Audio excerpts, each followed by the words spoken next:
Então, começar, porque por causa do nosso tempo, né?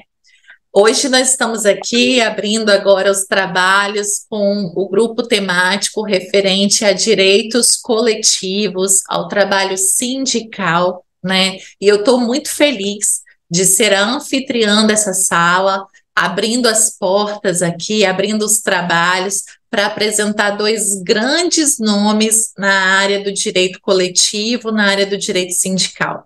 Aqui no Brasil, representando os advogados, representando a versão brasileira desse direito coletivo, desse direito sindical, doutora Elisa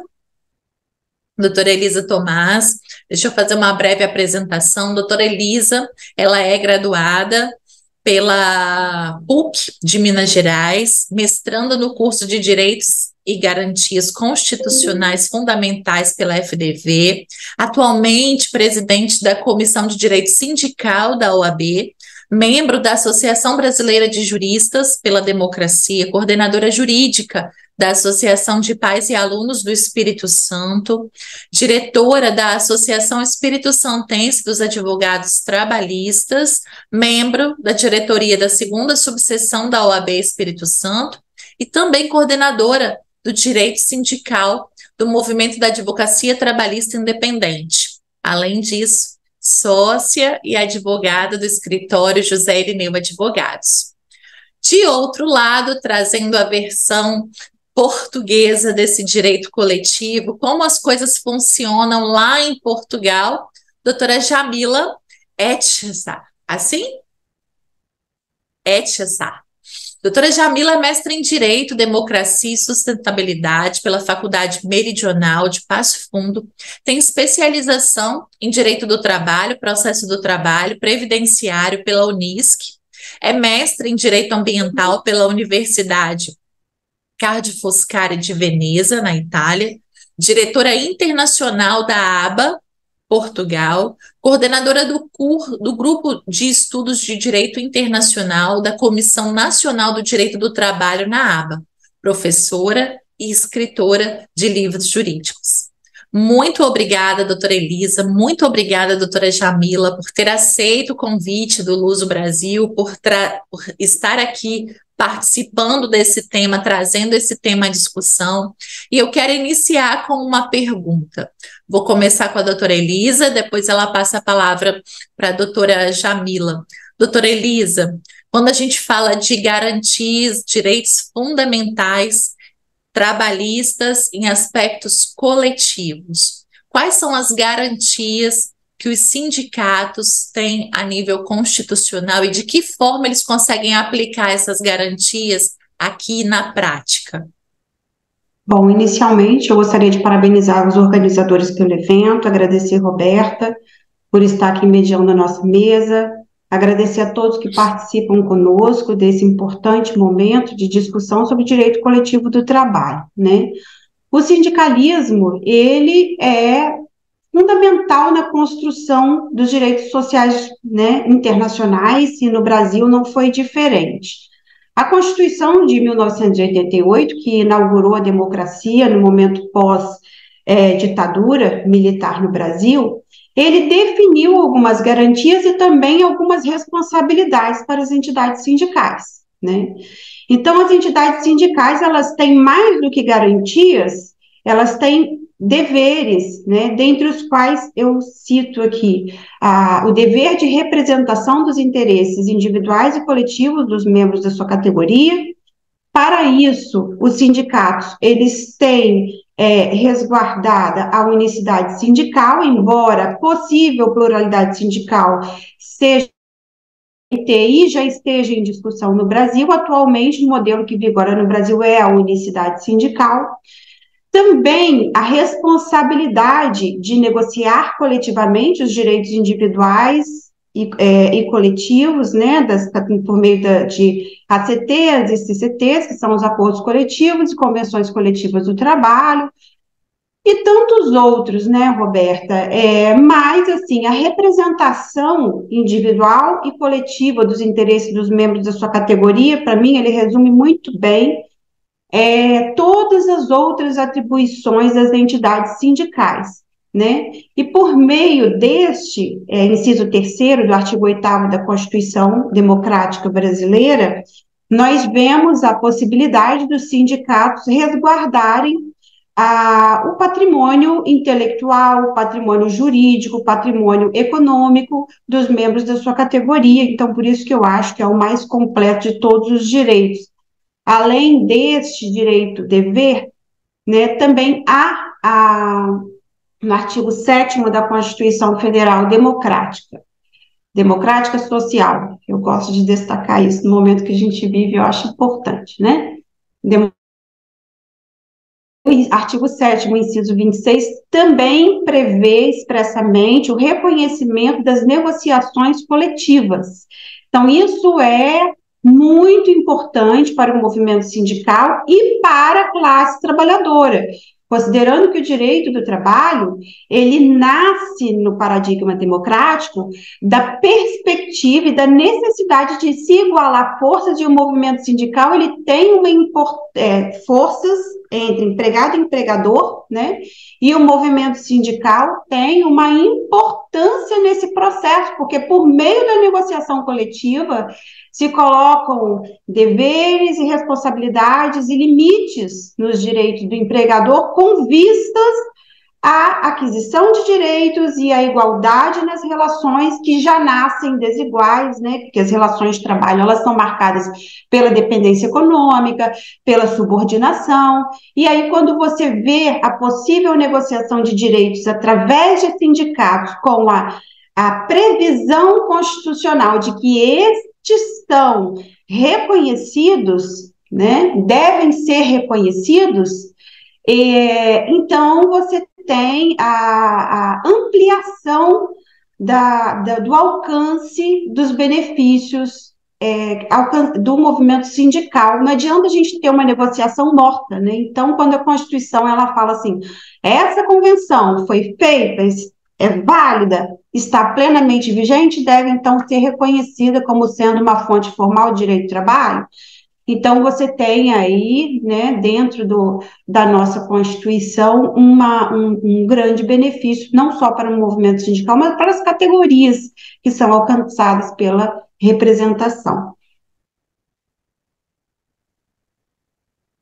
Eu não sei se eu respondi sua pergunta. Respondeu sim, obrigada, Elisa, doutora Elisa. Doutora Jamila, como que funciona esse aspecto aí em Portugal? Como que é a força sindical? Explica para a gente como que funciona essa metodologia aí em Portugal. Boa tarde a todos. Gostaria primeiramente de agradecer o convite da doutora Flaviana e da doutora Janaína. Foi um grande presente para mim participar desse congresso. Hoje é minha segunda apresentação e eu estou super feliz de estar aqui com vocês. Amei participar, quero participar das próximas edições, quem sabe presencial aqui em Portugal, né? Agradecer a doutora Roberta, a doutora Elisa por estarem juntas nessa mesa e a todos que estão assistindo.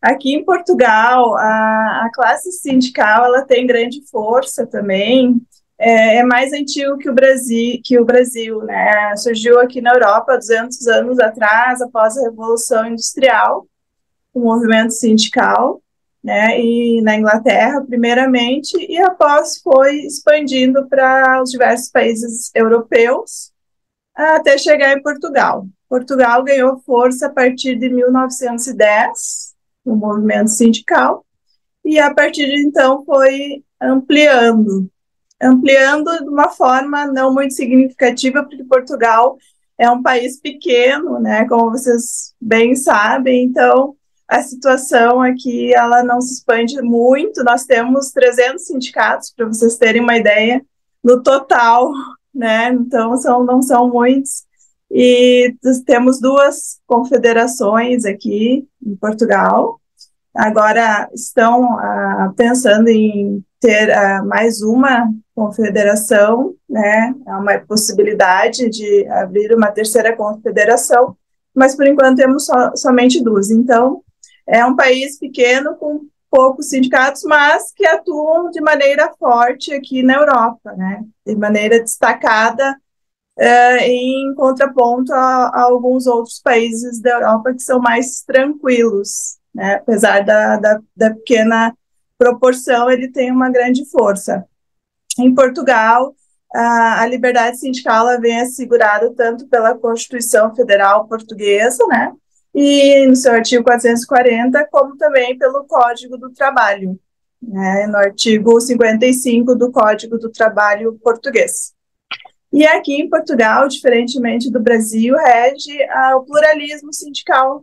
Então, nós temos aqui a possibilidade de nos filiarmos, né, eu falando como trabalhadora, em vários sindicatos. A gente não precisa ter uma única opção, né? Nós temos várias opções, podemos nos filiar em vários sindicatos, e isso dá maior liberdade à classe trabalhadora, né, que pode optar por um ou outro sindicato, aquele que melhor lhe convir e que que maior compatibilidade tem com seus interesses. Então, isso é uma coisa que é diferente aí do Brasil, né, que no Brasil nós temos a unicidade, que apenas pode ter um sindicato em cada unidade, né, da federação.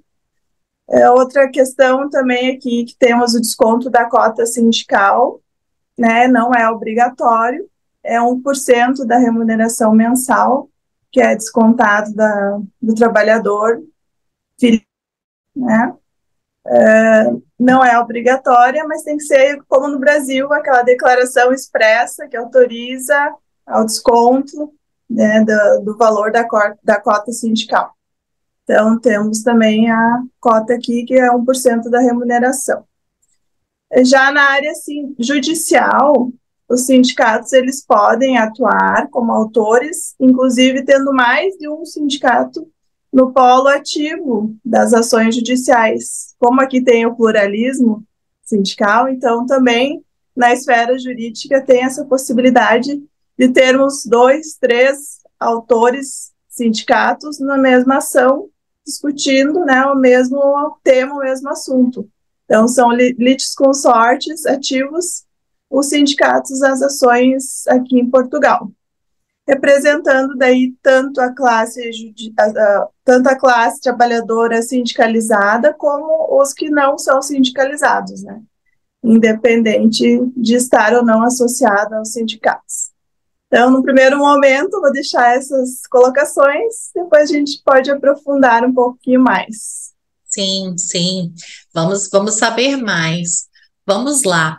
Doutora Elisa, fala um pouco para a gente agora sobre essa importância na entrega da prestação jurisdicional. Como que o sindicato faz isso de uma forma efetiva na prática, lá nos contratos de trabalho, nas ações trabalhistas? Qual a importância desse trabalho e desse processo do sindicato aqui no Brasil?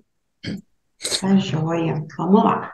Bom, os sindicatos, né, igual quando eu abri minha fala, eu cheguei a trazer, né, e aí eu reitero aqui, o artigo 8º, inciso 3º da Constituição Federal, ele atribui aos sindicatos a responsabilidade de zelar pelos interesses individuais e coletivos dos membros da sua categoria, né. Então, por essa literalidade, a gente já vê que há duas possibilidades, né? Uma possibilidade de assistência, quando se representa individualmente, e uma possibilidade de substituição processual, quando essa defesa ela vem através do exercício da legitimidade processual extraordinária, né? Que é o sindicato defendendo em nome próprio o interesse do trabalhador pertencente à categoria. Ela é fundamental para que o Estado ele consiga entregar a prestação jurisdicional e para que ele também consiga manter um equilíbrio social. É bom lembrar que os sindicatos eles têm uma responsabilidade social muito grande, porque através deles é que se consegue levar ao Poder Judiciário inúmeras violações de direitos irrenunciáveis e invioláveis, principalmente aqueles que estão diretamente ligados ao direito fundamental à saúde, ao direito fundamental à dignidade e segurança no trabalho, ao direito fundamental à vida, né?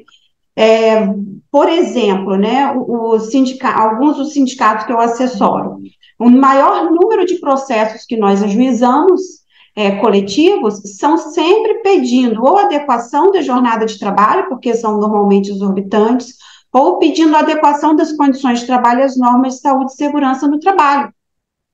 Quando nós cumprimos este papel, nós estamos mais do que defendendo o direito econômico do trabalhador, nós estamos ali resguardando a sua vida, a sua saúde, o seu futuro e também os direitos sociais de relacionamento, né? Porque quando a gente faz uma leitura assim, dentro de um contexto, a jornada do trabalho de 8 horas, por que 8 horas? Porque o dia tem 24 horas, ele tem que ter 8 horas para descansar, 8 horas para ser social e 8 horas para trabalhar, né?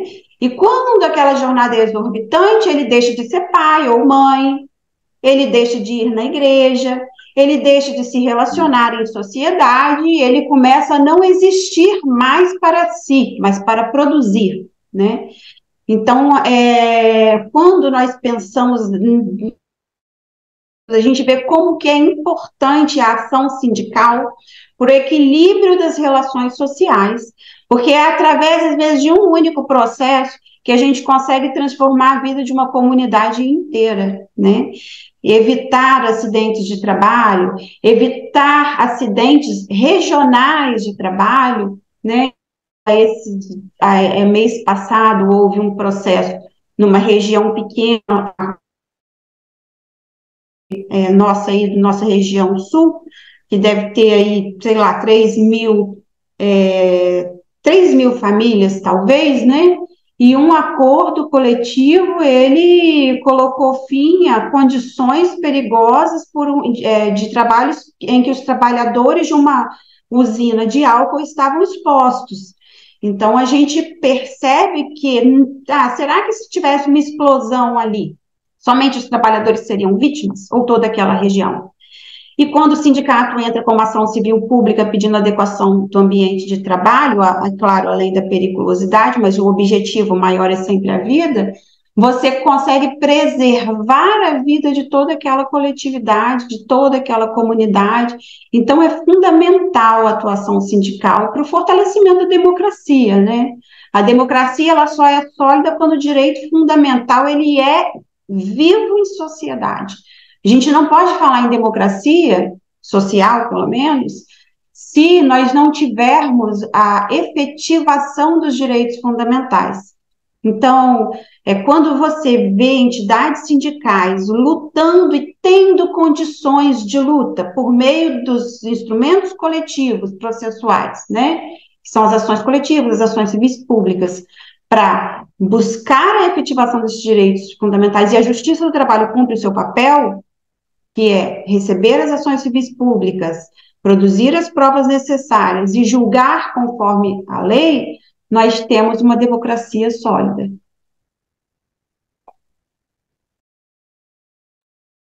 Perfeito, doutora Elisa. Doutora Jamila, e aí em Portugal? Os sindicatos têm essa mesma visão, essa mesma condição que a doutora Elisa trouxe do nosso ordenamento brasileiro, ou tem algo que difere do Brasil aqui? Os princípios são basicamente os mesmos, né? Solidariedade, de união, fraternidade.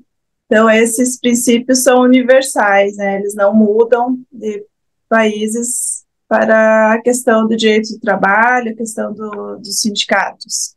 Eu noto que tanto no Brasil como em Portugal, os sindicatos eles vêm perdendo muita credibilidade, muita força, né, desde antes da pandemia, com a reforma trabalhista, né, que foi retirado a contribuição obrigatória, foram retirados muitos direitos dos sindicatos, foram perdendo essa força que os sindicatos necessitam, para a representatividade dos seus associados, dos trabalhadores.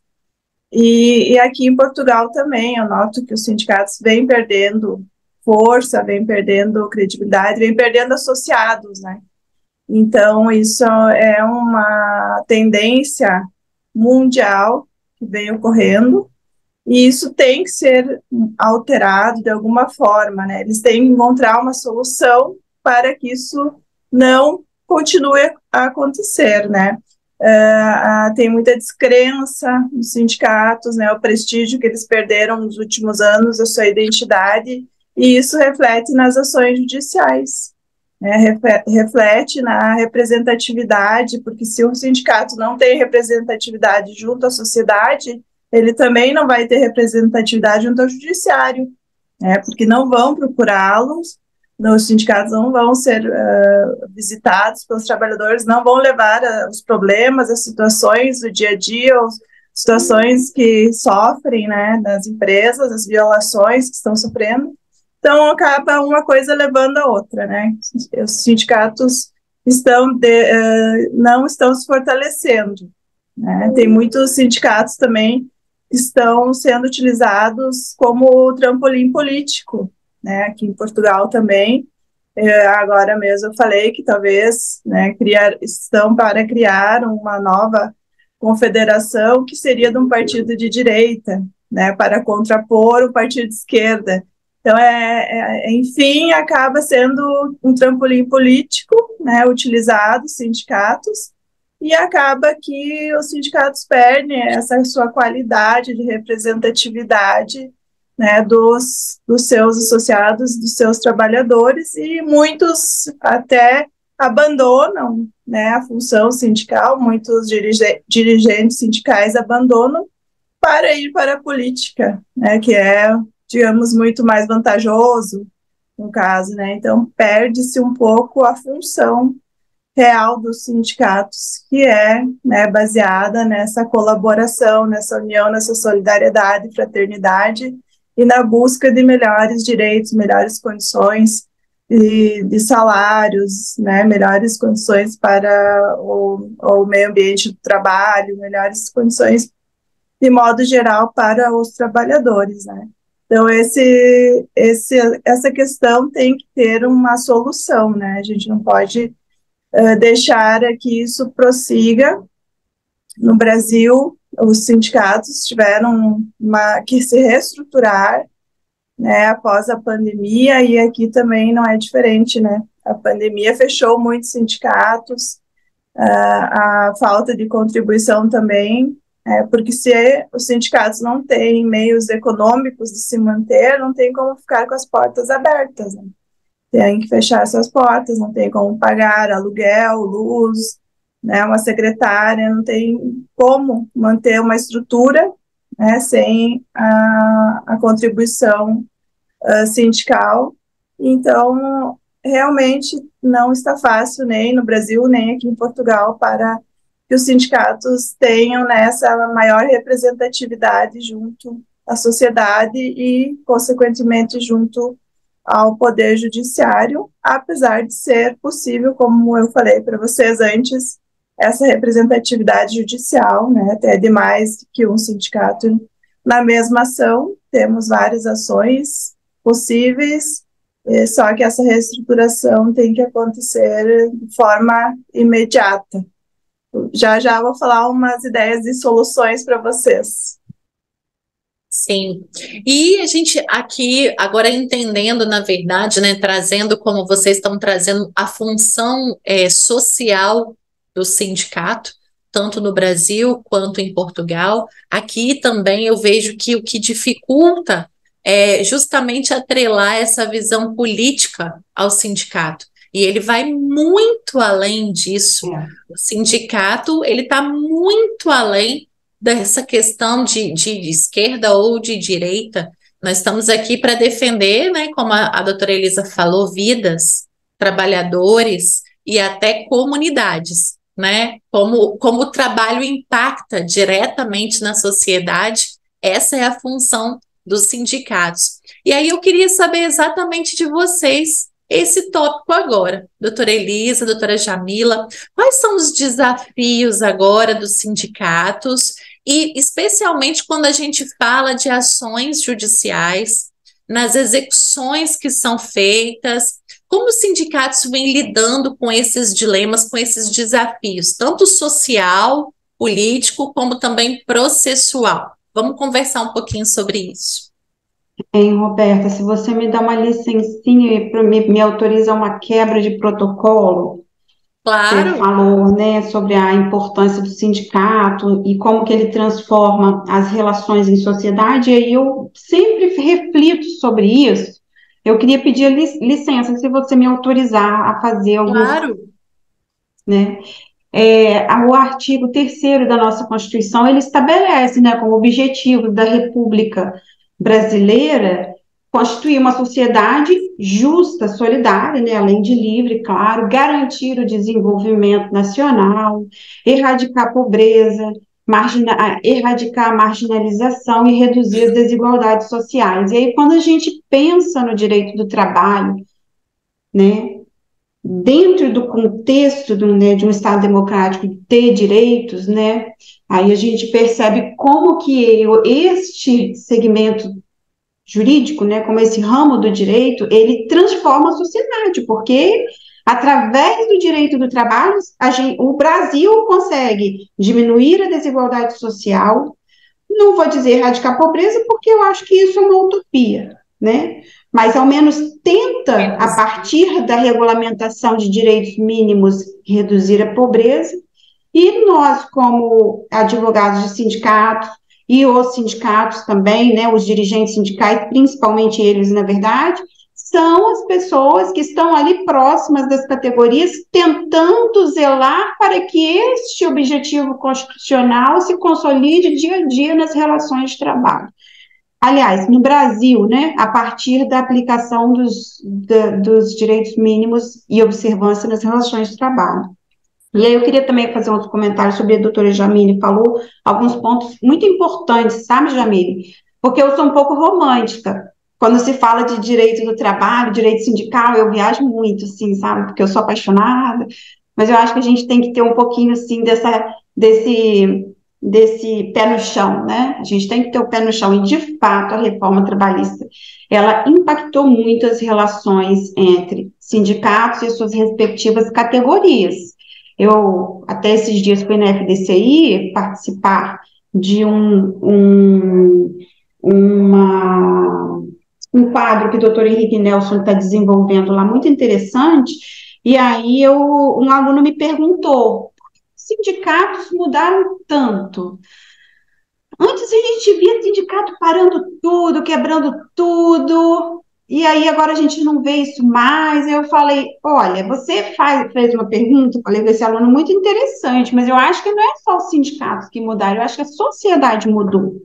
E nós temos que refletir sobre o comportamento dessa nova sociedade, para que a partir deste comportamento novo nós possamos, então, adequar nossa comunicação com as bases, né?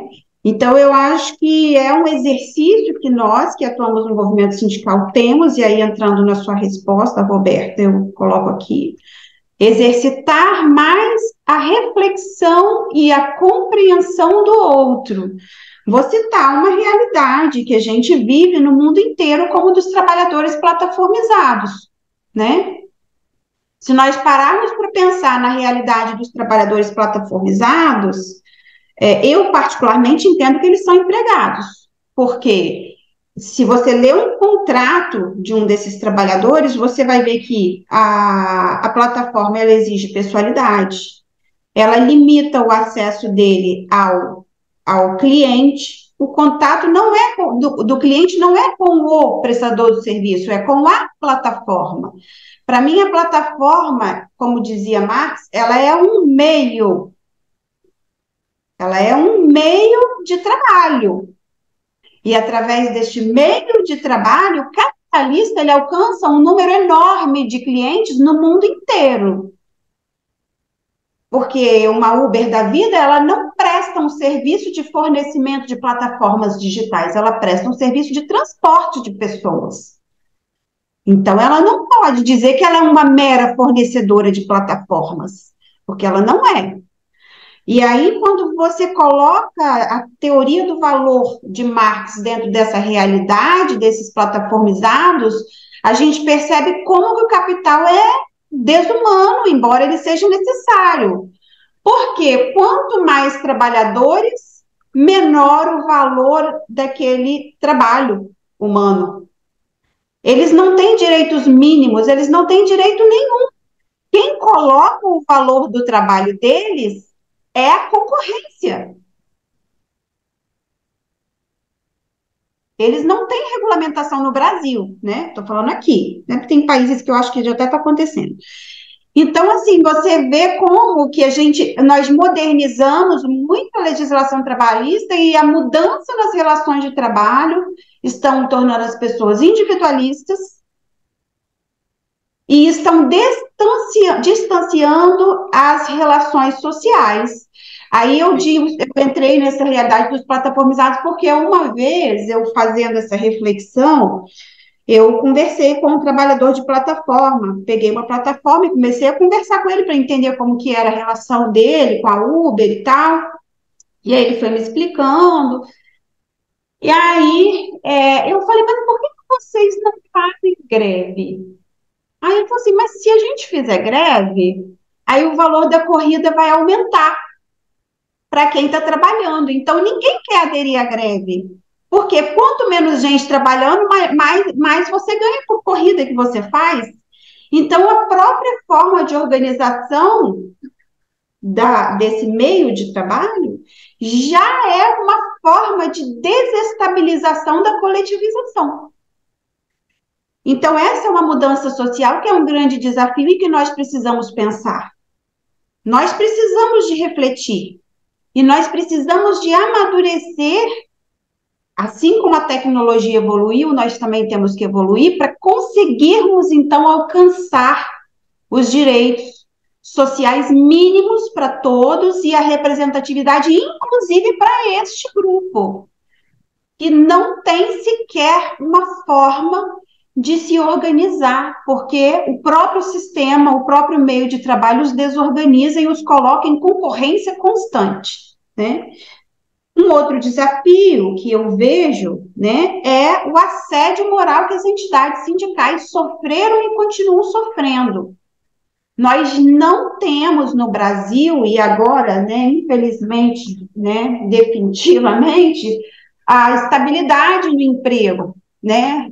Não foi ratificada a convenção da OIT que garantiria os trabalhadores. Aliás, foi, e aí o Fernando Henrique, que era o presidente da República da época, denunciou, né, por decreto, e aí a constitucionalidade dessa denúncia foi questionada, e agora o STF falou que foi constitucional, que poderia, então hoje não tem estabilidade no emprego. Então os trabalhadores, eles não têm liberdade de escolha aqui, nem de qual sindicato seria o melhor para ele, nem de querer ou não se sindicalizar. Não são raras as vezes que nós ouvimos do trabalhador dizer, olha, meu patrão falou que quem faz a lei na empresa dele é ele. Não são raros os casos, são raras as vezes que eu vi, Roberta, dentro da sua pergunta dos desafios de execução individual, agora mais especificamente, das sentenças coletivas, trabalhadores desistirem do direito de executar direitos declarados por sentença por medo de desemprego. Então, e aí, Jamila, eu não sei se você conhece essa estrutura processual brasileira, né? Pela nossa legislação constitucional, os sindicatos dispõem de legitimidade extraordinária processual para tudo, para representar e para executar. A legislação 7.347 também autoriza tanto a ação como a execução, que regulamenta a ação civil pública. O Código de Defesa do Consumidor autoriza também a execução coletiva, embora faculte ao substituído, não é porque eu disse do consumidor, não que a relação de trabalho seja uma relação de consumo, mas se aplica aqui naquilo que é compatível com o direito de trabalho, só esse parêntese para você entender, né? Mas aí o CDC, ele faculta o substituído o direito de executar caso ele queira individualmente, mas não impede a execução coletiva. Contudo, existem julgados aqui no Espírito Santo especificamente, e alguns estados do Brasil também têm decidido dessa forma, que o trabalhador deve executar individualmente o crédito declarado em sentença coletiva. E aí nós começamos a entrar em um outro problema. Os sindicatos movem processos que demandam tempo e tempo para você ver satisfeitos os direitos fundamentais básicos, e o trabalhador, que é o substituído processual, não consegue executar o seu crédito, porque se ele executa, ele então perde o emprego. É um grande desafio que o sindicalismo brasileiro sofre, porque tem à frente, porque o judiciário ele precisa de reconhecer que não há limitação ao direito e o dever de executar dos sindicatos. Porque quando se coloca limites nessa atribuição constitucional, quem perde é a sociedade brasileira e não o sindicato. O sindicato está cumprindo com o papel dele, e o papel dele só se esgota quando o trabalhador recebeu tudo que lhe era devido, né? Mas quando o sindicato é impedido de cumprir esse papel, aí a gente trabalha com aquele ditado popular, né? Ganha, mas não leva o trabalhador, né? O trabalhador tem o direito, mas não recebe. E eu já vi decisões falando, mas o trabalhador tem direito de escolher entre isso, trabalhar numa empresa e executar a sentença. Então, é como se o Estado legitimasse, então, a violação aos direitos fundamentais do trabalhador. É muito complexo isso, porque o judiciário se posicionar dessa forma, a gente já começa então, e eu particularmente faço essa reflexão, se perguntar, será que a gente está de fato numa democracia social plena? Eu não sei, assim, né? E se nós estamos, eu acho que então as instituições precisam se posicionar, né? E aí o movimento sindical tem feito esse esforço, a Comissão de Direito Sindical da OAB do Espírito Santo, inclusive, tem feito esse esforço de participar da construção dessas jurisprudências, não pelos sindicatos, mas pela democracia brasileira. Não há democracia se não tem direito fundamental aplicado. E aí nós temos que fazer a nossa escolha como cidadãos. O que eu quero para o meu país? Que sirva a mim, ou eu quero um país que sirva aos direitos sociais e a todos, que todos vivam de forma harmônica? O que eu quero para o meu país? E a partir daí lutar para que se construa aquilo que é bom, né? Então é um grande desafio. E eu acho que essas práticas elas precisam de ser rechaçadas, né? E nós precisamos de tentar solidificar um posicionamento que atenda àquilo que a Constituição Fundamental Democrática prevê. Acho que isso nem deveria ser um desafio, no meu ponto de vista, né? É verdade. Doutora Jamila, e aí em Portugal, quais são os desafios? Primeiramente, quero comentar que eu também atuo no Brasil, né? No Rio Grande do Sul, eu sou gaúcha e eu atendo sindicatos há 16 anos no Rio Grande do Sul, né? Então, já tenho várias ações coletivas de cumprimento, de convenção coletiva, de cobrança, né, para os associados. No meu caso, eu atuo com a classe dos transportes, dos vigilantes, dos hotéis, bares e restaurantes, então tenho experiência em várias áreas e realmente não é fácil atuar coletivamente no Brasil, né?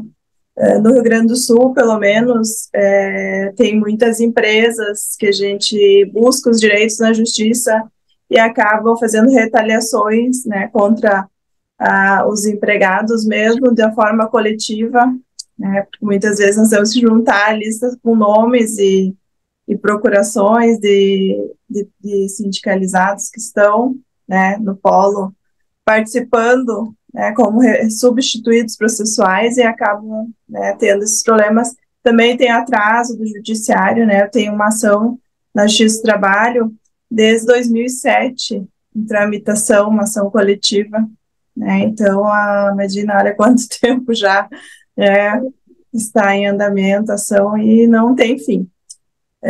E, às vezes, os próprios trabalhadores preferem entrar de forma individual do que procurar o sindicato, porque não tem essa segurança, né? No sindicato acham que o sindicato que é o culpado, né, pelo atraso dos processos judiciais, pelo não cumprimento, né, da sentença, que é o sindicato que não, como eles dizem, não se mexe, né?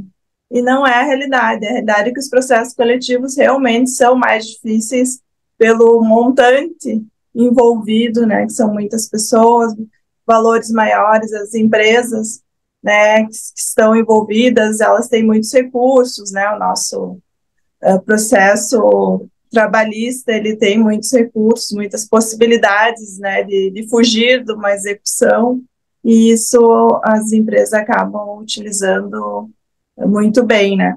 Aqui em Portugal, que eu noto, tem um problema em Portugal é com a imigração, né, com os imigrantes, principalmente com os imigrantes brasileiros, né, que é a maior fatia da população aqui em Portugal são os imigrantes brasileiros, e eles não têm conhecimento jurídico nenhum, né? Eles chegam aqui perdidos, não sabem quais direitos têm, não sabem qual sindicato pertence, tem muita procura agora, atualmente, né, de empregos, então muitas empresas se aproveitam, né, dessa procura tem muitos trabalhadores e temos muitos direitos sonegados, temos muitos direitos sonegados pelas empresas aqui, e os trabalhadores acabam não sabendo a quem recorrer, né? O que tem de direito, o que não tem de direito, qual sindicato que eles pertencem, se existe algum sindicato que os representam. Então, na minha opinião, essa é uma maior dificuldade aqui em Portugal para os imigrantes brasileiros, né, que acabam sendo explorados, né, falando bem a verdade, para vocês acabam sendo explorados e não procuram os seus direitos, né. Eu, como trabalhista, aqui em Portugal e no Brasil, eu sempre procuro orientá-los da melhor forma possível, nas redes sociais, através do WhatsApp, e sempre que eu encontro algum brasileiro, dou uma orientação para que eles não fiquem totalmente perdidos, né? Aqui pode falar. Pode concluir, doutora Jamila. Aqui a própria Ordem dos Advogados do Brasil também, agora a Ordem dos Advogados Portuguesa está, né, em contato com a Ordem Brasileira, porque querem vetar também a inscrição dos advogados brasileiros aqui em Portugal, né? Então, a gente está sofrendo também um pouco com essas questões para a inscrição dos advogados aqui em Portugal. Por quê? Um dos motivos, porque os advogados têm poder de voto, de ser votados e de votar. Então, muitas vezes, como está crescendo muito aqui o número de advogados brasileiros, tem um pouco de receio, né, de um advogado brasileiro ser eleito, né, questões políticas, tudo gira em torno da política. Enfim, que aqui nós temos essa dificuldade. Eu vejo, a gente trouxe aqui alguns pontos muito importantes, né, do direito sindical. A gente trouxe valores e como o direito sindical é importante na realidade social da sociedade como um todo.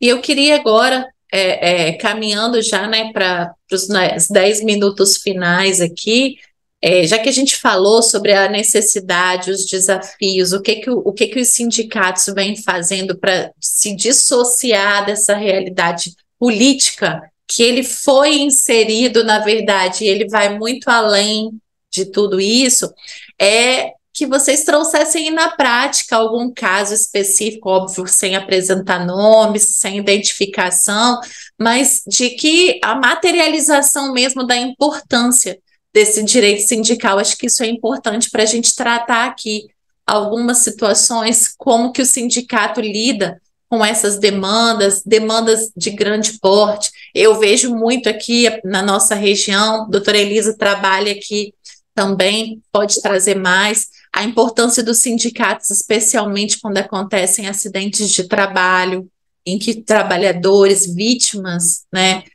de acidentes, às vezes até fatais, às vezes parciais, e toda uma família é afetada, todo um conjunto, então os sindicatos sempre procuram dar assistência, procuram dar apoio a essas famílias também nesses momentos. Então, queria pedir a vocês que trouxessem assim essa realidade mesmo na prática, para que a gente deixasse aqui no nosso congresso a materialização da importância mesmo do direito sindical.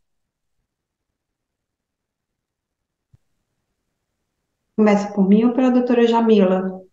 Pode começar.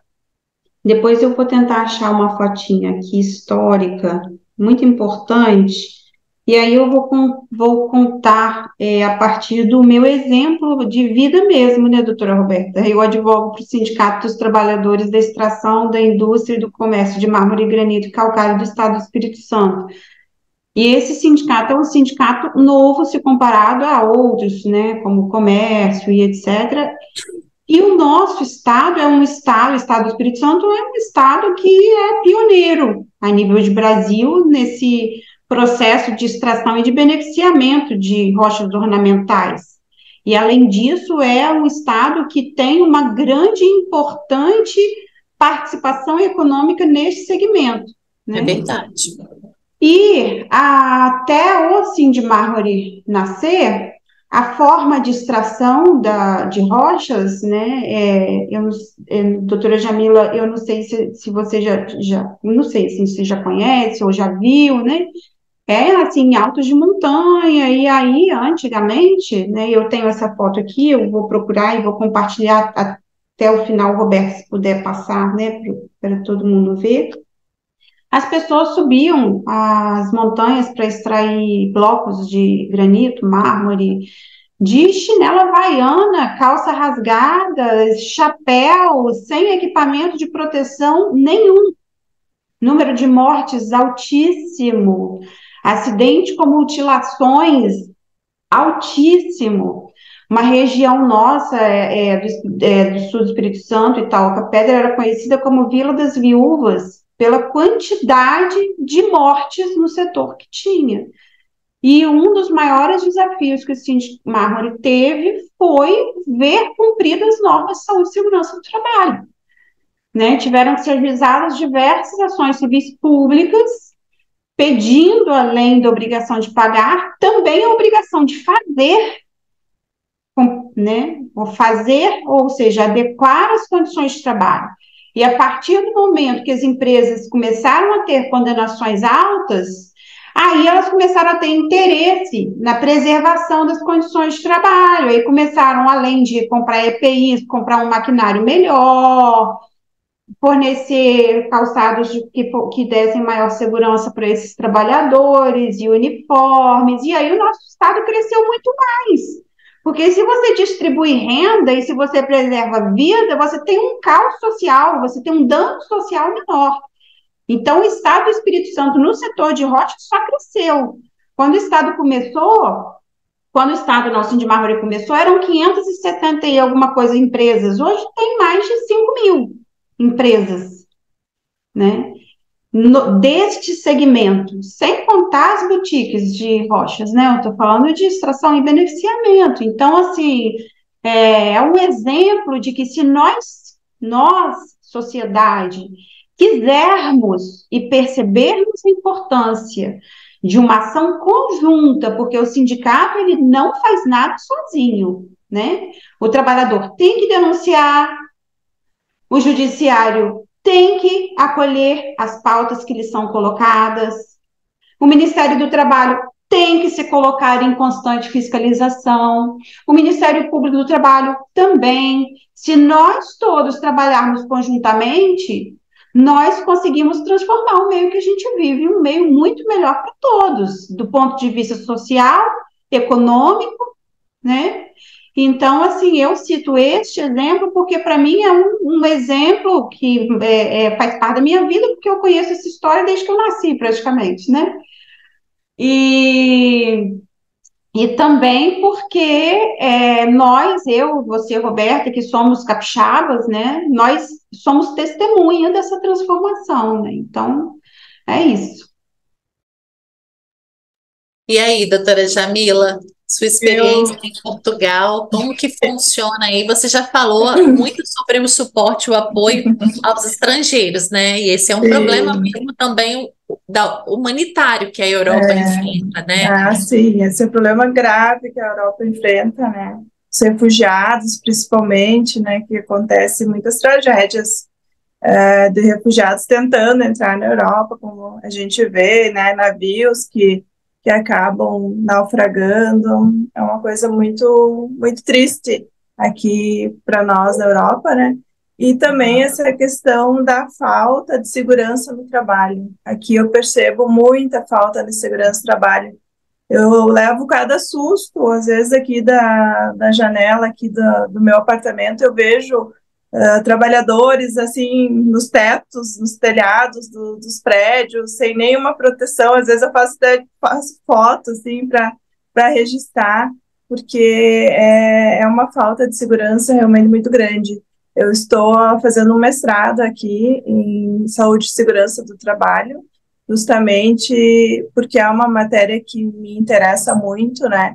O meio ambiente do trabalho, e a segurança e a saúde. Então, eu percebo muito aqui essa falha, né? Essa necessidade de profissionais atuando nesse sentido, né? Na prevenção de acidentes. É fundamental.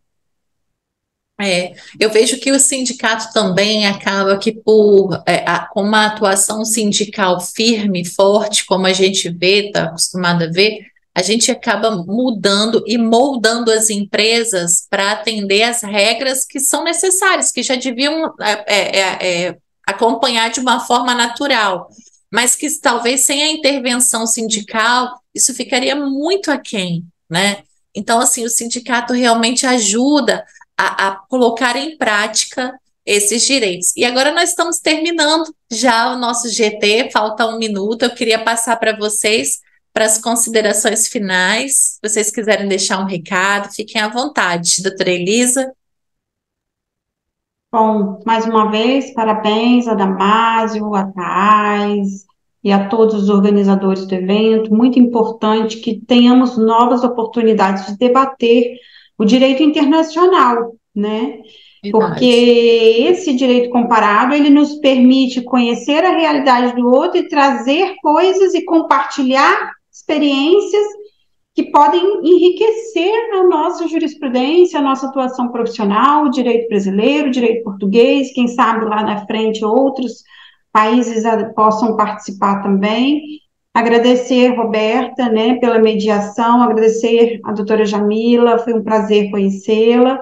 Quando puder vir aqui no Espírito Santo, estamos abertos aí, vem comer uma torta conosco, ou uma moqueca capixaba, É tá? O verdade. convite está feito e foi um prazer. Obrigada a todos que acompanharam a gente também, participaram conosco até agora. Foi um prazer estar com vocês.